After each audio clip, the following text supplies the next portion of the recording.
Great Locomotive Chase unfolded on April the 12th, 1862, Bartow County played a large role, and I call it the heart of the chase. And I've had the opportunity to write a bit of an article about that regarding Uriah Stevens, who was also involved in Kingston, and I'll speak a little bit more about that later. And you wrote that in Georgia Backroads? I did, Georgia Backroads. It was just published in this spring issue. But I want to mention that the heart of the chase involves several things that justifies Bartow being the heart of the chase. First of all, in Bartow County, the greatest track distance was covered here in Bartow. No other county that was involved had that much track distance, or mileage, if you will. The famous artist and Civil War historian Wilbur Kurtz even credits Bartow County as having over 35 miles of track distance. However, in my research over the past 20 or so years, I've even worked with the CSX Railroad, and according to their mileage, they think it's closer to around 42 miles that was covered. So about 42% of the chase occurred right here in Bartow County. And that's because the railroad goes diagonally through Bartow County. So that would be one thing. Another that people don't realize is that the general, we're talking about the locomotive general that was captured, was chased by 3 engines. All 3 engines were acquired here in Bartow County. So when the pursuers, the southern forces, if you will, that were pursuing the hijacked general, when they finally arrived in Bartow County, they were able to acquire 3 different engines to chase the general. And the first one was the Yonah, just at the river bridge there that goes over to Cooper's Iron Works.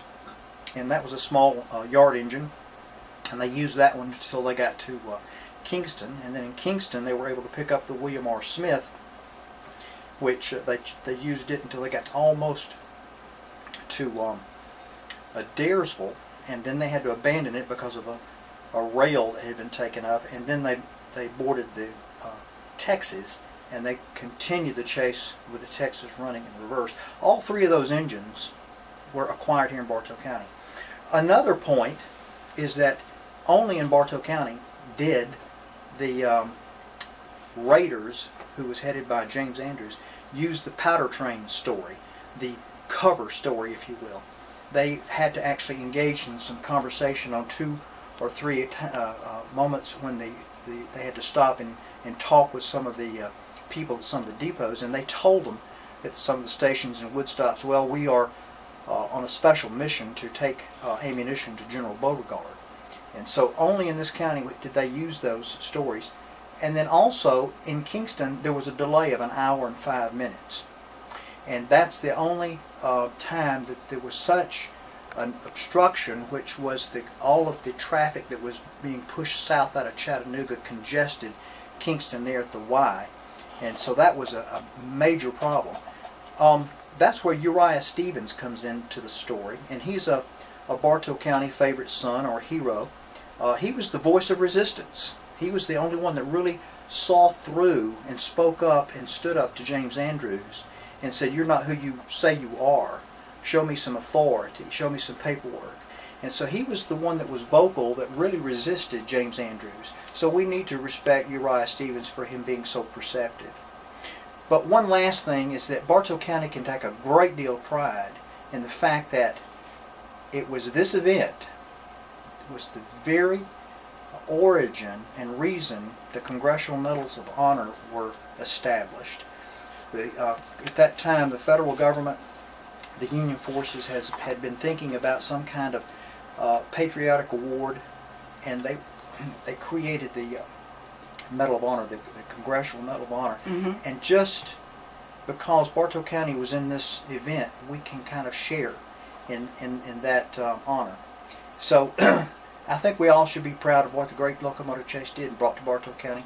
We own a piece of that history, and we should all know about some of these facts. It's a softbound book. It's at the Bartow History Museum if people want to possibly pick that up. I call it the Great Locomotive Dispute. It actually tells yet another story about the general. It certainly reviews the chase and all of the history, the excitement that goes with the Great Locomotive Chase, But it takes two other stories as well. One is the litigations, the legal trials that were held to recover the general from Chattanooga. Most people don't realize that after the Civil War, the general was badly damaged, was eventually recovered, put back in service, and it was housed in Chattanooga at Union Station. It was there for about 90 years. It made appearances. They took it out for special occasions, Civil War centennial reunion type things. But Tennessee thought it was theirs. And I get into this book about why Tennessee thought it was theirs and how Georgia recovered it. So I won't give it away to tell you what the content is, but it's a quick read. You can read the book in about an hour or so. And then the other thing is I talk about Bartow being the heart of the chase, which I have gone through those points, and so you already know that. So I recommend the book simply if you want to know a bit more about the history. That's a bit more of a 20th century. For a very personal reason. I'm going to start with, I guess, speaking about the second part first. I call it a saga of two tales. There's the first piece, which is we had a chain gang hill on 113, and it had a dark side that we'll talk about. And then the second piece, the second part of the story is about what happened to the chain gang facility after it was decommissioned, and that's where actually I have some connection to it. Speaking about the second part of the story first, the chain gang, after it was decommissioned, actually became small apartments, makeshift apartments. And my grandfather, Jeff Head, and my grandmother, Augustus, lived there, and they were among several of the families that lived in those apartments. And I was there the day that it was destroyed by fire. I was 5 years old, and it was on a Labor Day, and there was a great explosion on the other side of the unit, and it burned. It took it a couple of hours, and it burned completely to the ground. And I have brought a model of the where the prisoners stayed. This is where they, if you will, resided and had their bunk beds and ate their meals. But there were actually 5 buildings, 5 structures on the property. There was also a tower, a guard's tower, and a utility building for equipment and tools, and some other sheds and so forth. There were 5 buildings with a fence around it. And this is just a model that I constructed for illustration when I do give presentations about the chain gang hill. As I said, I was there that day, and everyone lost everything they had in the on those makeshift apartments. So I can speak in some detail about what that looked like. They converted those old barracks, and I use that word fondly. This was after World War II, and the public didn't quite know how to refer to the chain gang camp. It was called a number of things: concentration camp, barracks, work farm. There was just any number of phrases they would use to refer to it.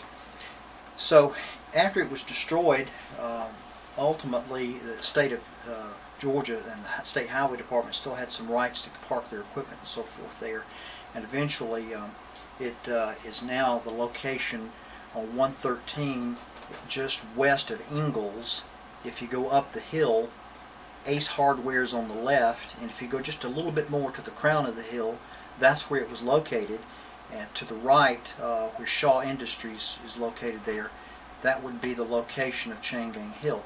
And at one time that road did not go over the hill. You had to take a left as you approached the hill there on Henderson Drive and go around the old mill and then come out to the old steel bridge there that's not functioning any longer. So that quickly is the story of the second portion of the Chain Gang Hill story. The first portion, the part of the saga, is to know that in Bartow County we too have had a number of chain gangs that have operated here, and there's a dark side to the chain gangs, unfortunately, here in Bartow County. And this particular facility is important because it actually drew attention all over the nation about how southern chain gangs operated. And Life magazine, and I would show you this, Life magazine actually did a story on this particular chain gang hill. they called it Little Alcatraz because of the treatment of the prisoners and some other things. The governor at the time, Ellis Arnold, and our very own Rebecca Lattimore Felton were working to abolish the chain gang system here in Georgia, and they were successful. This chain gang opened in 1942 during World War II, and it operated just less than 24 months because of the public, the press and publicity that this location received. It was not positive, and so ultimately the state shut it down, and they transferred the prisoners to other locations in Georgia, primarily to Tattnall County. And so that put this facility as a decommissioned unit, and it sat there for a bit of a time until ultimately the lease ran out and apartments were established by Mr. Leake, who owned that property. And then ultimately, as I said, my grandfather, who worked for the State Highway Department, also lived there, and the other tenants as well. And then, of course, it was destroyed by fire from that explosion, which was a gas stove that occurred on the opposite part of the facility in that year. If you get to back to 1880 to 1920, there was quite a use of chain gang labor in White and Sugar Hill. And that was primarily because of the mining industry, the timber industry, the railroad industry. And that too had a dark side to talk about without going into much detail.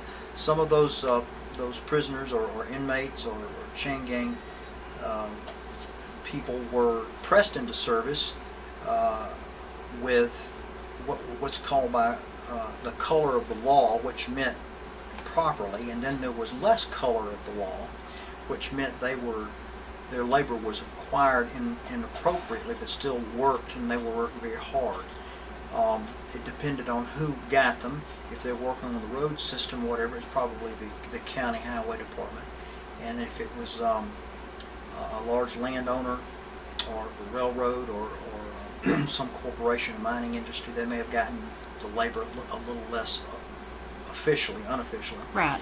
And that, as the mining played out up around White and Sugar Hill, there was less need for the chain gangs to be there. So Bartow History Scholars is a feature that's on our website that is a bit of an experiment. It's an ambitious idea, and that is that we hope to engage our schools, or for that matter anyone who would like to learn something a little more in a structured fashion about our history. We have had a committee we put together earlier this year, and the committee consisted of David Archer and Guy Parmenter and Trey Gaines, Bob Crow, J.B. Tate and Diane Mooney, Michael Garland, and Dale Black. And we worked over this past summer, a year ago, not this summer we're in now, and we put together 7 topics, and we have written profiles of each of these topics, such as Native Americans, Civil War, mining, cemeteries, and so forth. History Right. Scholar is to provide content, tutorials, if you will, mapping, and other information on our site that's available to students, primarily Georgia history students, say about the 7th or 8th grade, and sophomores in high school. We gained the cooperation with all 3 schools, if you will, the Bartow County schools and the city schools, and even Excel, that they would be aware of this and participate in it. We are still launching this program, but the way it works is that teachers that are history teachers have the option, it's not mandatory, but if they would like to integrate some of this content in their classes, they can do so, and they can make their students aware of our website. So this achieves one of the things that we want, which is to draw youth, young people, students, young adults, young parents into learning about Bartow County. Well, this county, as we all know, we're preaching to the choir here. We know how rich and Yes. robust this particular county is. You know, at one time this county was referred to as the Empire County of the state for many reasons. and of course that was prior to the Civil War. But at this time, we now have a mechanism, a tool, a feature on our site that anyone can go to, and there's on the right side of the screen, there's a yellow or a gold bar that says Bartow History Scholars. You can click that, and it'll take you to the Bartow History Scholar page, and there's another link that says tutorials, and then there's a quiz, a practice quiz, and then there's a faculty portal for faculty who already know about the program, and they have the credentials to sign in, and they get into a great deal of other content and questions and so forth, questions and answers. But students can be directed to this site on EVHS, and they might be instructed to, for instance, okay, we're going to have a test, today's Thursday, we're going to have a test next Monday, so you've got today and the weekend to study, and it might be over chapter 7 or 8 and whatever their text is. Oh, by the way, if you want to go to this site, there may be 2, 3, or 4 bonus questions. And if you go to this site, and we might have some bonus questions from the Native American link. So you would just visit the site and scroll down to one of the 7. There's 7 topics, so one would be Native American, and there would be content and photographs there that a student could quickly review, parent might review it with them, and they would be quickly brought up to speed about Native Americans here in Bartow County. It's really interesting to know about the phases of the Native Americans here and where they lived, and the fact that DeSoto explored through here in this county, and it's even in his notes in Spain, and when he came through, that he made notations about the mounds here. So we have some questions that are available for each one of these 7 topics. So, for instance, if the student is instructed to say, look at the Native American tutorial, and it's not lengthy, it just really hits the highlights about our Native Americans in Bartow County, they would scan that and kind of brush up on their their information about Bartow County Native Americans. And then on the test, the teacher would choose to put a couple, 3 questions at the end of their formal test, their regulated test. Mm-hmm. There would be no foul or penalty if they answered the questions incorrectly. But on the other hand, if they got them correct, then they get a half. And so this is available really to the general public as well. You don't have to be just participating in the Bartow History Scholar program. You can really just enjoy it. Go in and read the tutorials and play with the quiz. Quiz is fun. For instance, in my earlier segment, I talked about the 3 locomotives that chased the general. Well, one of the questions in the quiz is what 3? And you'd be surprised how many people don't even know what the locomotives were, and who Rebecca Latimer Felton is. These are communities, historic communities, and that's again what Guy was talking with you about last week. We have early pioneers and settlers, the mining and the furnaces, so it's all well organized, and a lot of effort's been put into it. Just hundreds of hours have been put into this, and so it's ready for the public to see, and we're coming here with the school system. Okay, well let us know, and we'll put it on Bartow Ancestors when it's ready to go. And you've also got the mapping and the inner. That's exciting. We have a lot of people to thank for this, but the idea was to make this interactive, if you remember. Yes. So the tutorial and so forth with the quiz is interactive, but this really takes it over the top. We got to talking, particularly Guy and I did, about we needed to find a way to illustrate history rather than just in text. Photographs are certainly helpful, but what if we could make it interactive? And so we struck a partnership with the Bartow County government here, and the GIS office, and Kennesaw State University, and we were able to get 4 interns, and they worked with us for about a year. And there's a little over 1,000, there's a little over 1,200 intern hours in developing the code and the software. So if a person is just interested in looking at our history in these 7 topics, they can go online, evhsonline.org, and they can access these maps through one of two ways. The first one is to go in through the Bartow History Scholar portal, and at the top of each tutorial, when you click, for instance, Native American, at the very top there's above the text there's a compass there, and it'll say interactive map. You click that and it will take you to a very interesting interactive map that shows you where the Native Americans lived and some other things. We actually invited the Eastern Band of the Cherokee Nation and Muskogee Nation to participate, and we informed them about what we were doing. There were some things we couldn't reveal, but we put as much in there as we could, and we hope to put more in there in the months and years to come. But you would be surprised at how interactive these maps are. You get on the map and you kind of have to orient yourself a little bit, but you'll see a plus sign and a negative sign, and you can enlarge the map. You give it a moment to reconstitute, and it just brings everything in. You can click on the icons, and these are icons that have been developed. They're customized for each topic. So for instance, the Native American, you will see the Trail of Tears. You would see the Etowah Indian Mounds. You'd see the Leap Mounds. You would see the top of Ladd's Mountain. You would just see where in Bartow County we've had Native American life. And you can click and drill down and see information about those sites. At the top of the map there's an option to change the base map background, and this is exciting because when you click that and give it a moment to reconstitute, it's actual topography, aerial view, and it becomes live. It becomes trees, if you will.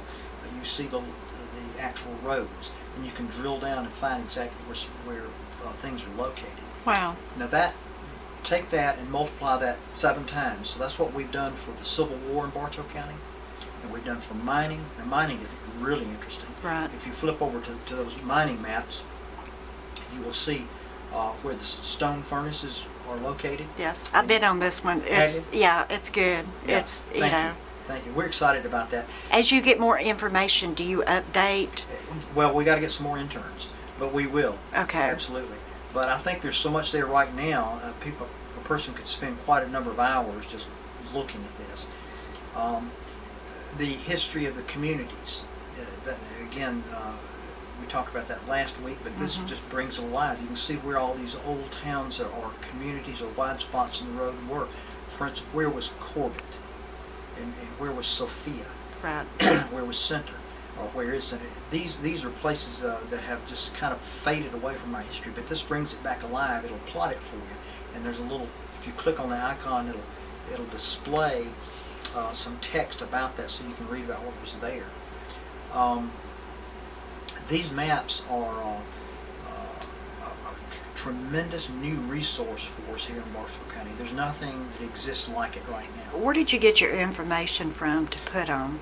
Well, it's on there. A great deal of it is research from our information in the courthouse that we have.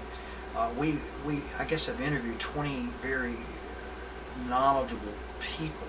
For instance, we have a geology map, and we brought in the president of the State Speleological Society.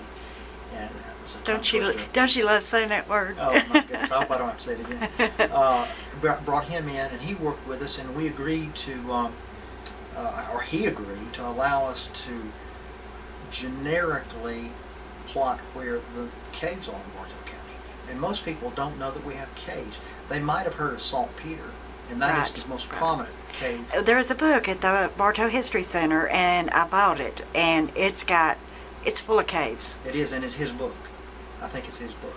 But we work with that. But there are something like 32 caves in Bartow County, and that just is not common knowledge. So you can get on the geology map and see those kinds of things that are just really surprising. But we have interviewed and we've researched.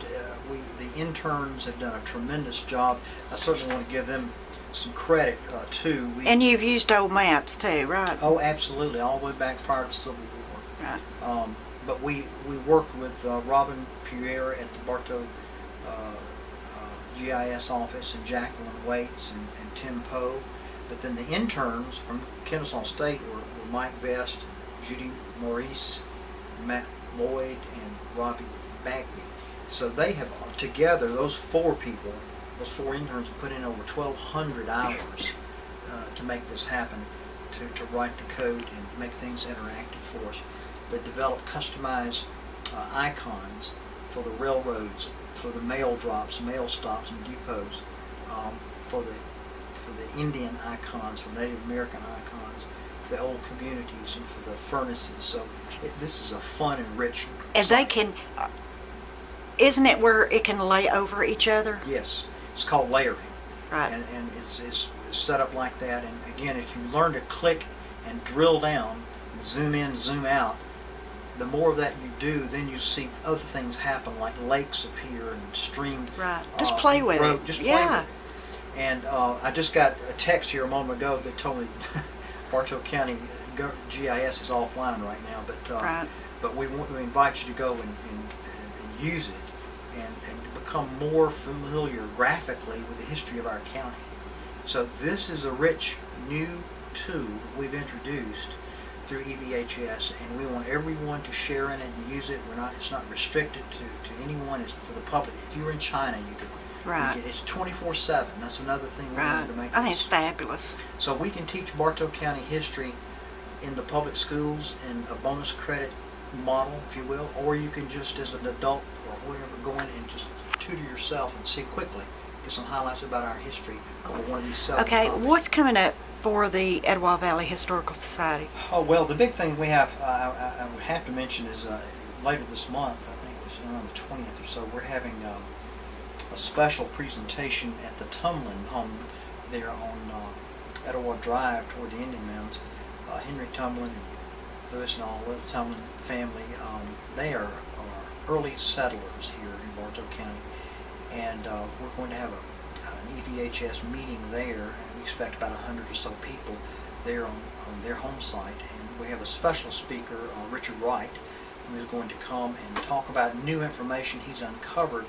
Well, for me, I'm looking, I've got to get this plug in if I can. I'm still working always on the Changgang Hill saga, and if there are anyone listeners out there that might have photographs or any documents about the old Changgang Hill, I'd like to continue that work.